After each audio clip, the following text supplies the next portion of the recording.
Welcome to my kitchen. Today we'll be making Shokupan. First, you start with 40 milliliters of whole milk.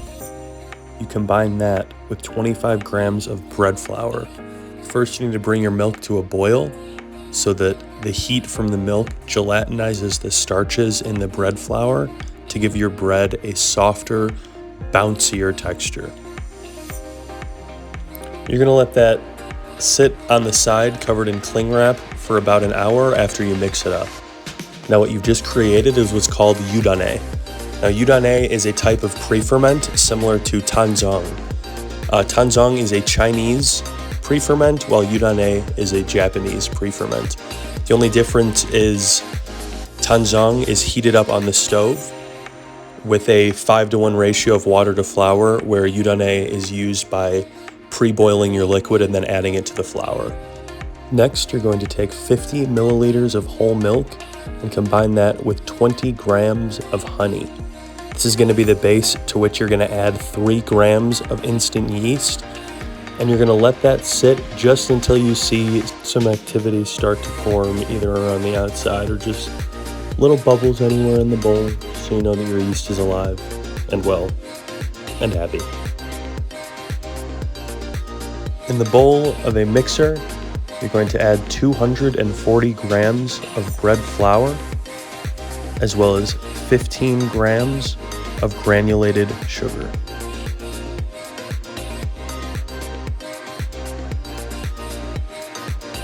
It is now time to retrieve your udane and add that to your dough. You should notice now it may have become a little bit more sticky and a little bit more glutinous.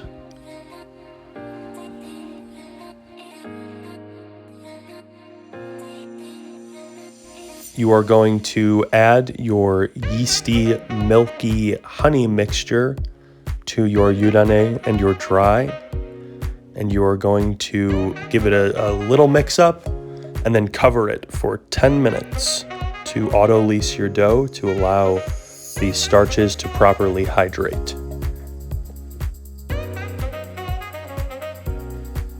After 10 minutes, you can remove your cling wrap, re-equip your dough hook, and begin the process of kneading your dough.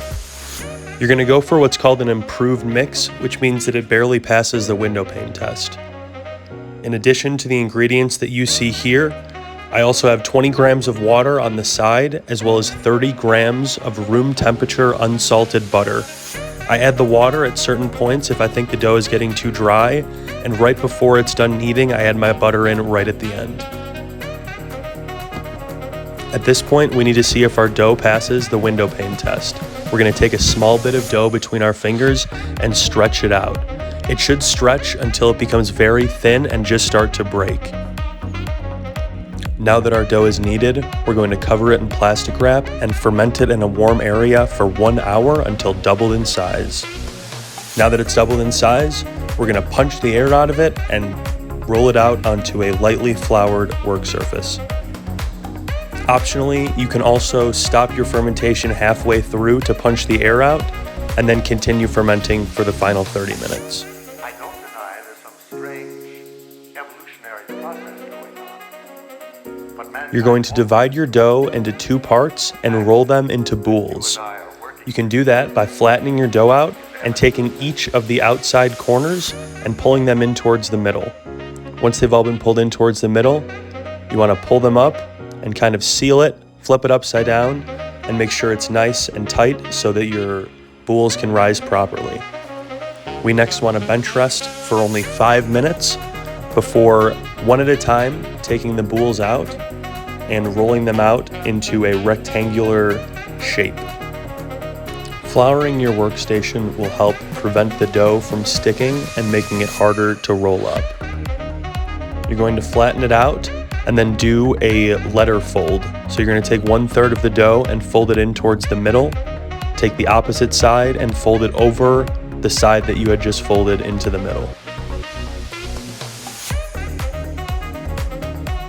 Next, you want to rotate it 90 degrees, stretch it back out, and then roll it up like a Swiss roll.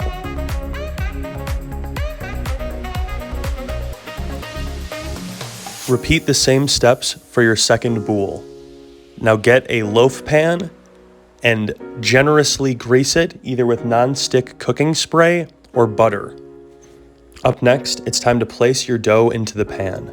You want to make sure that your spiral is facing towards the outside of the pan. The reason for this is to make sure that your bread rises properly and you get the two signature mountains of dough that you would get from Shokupan traditionally. The other traditional way to eat Shokupan is in the box form, which after proving, you place a lid on so that the bread does not rise above the pan line.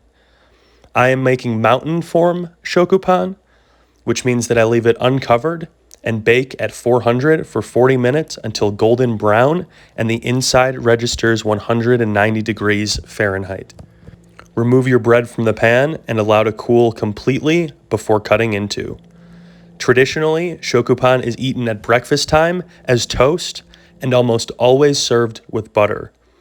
Shokupan can also be used for simple sandwiches, typically with raw fish or small leafy greens. All that's left to do now is cut ourselves a thick slice, butter it up, and enjoy.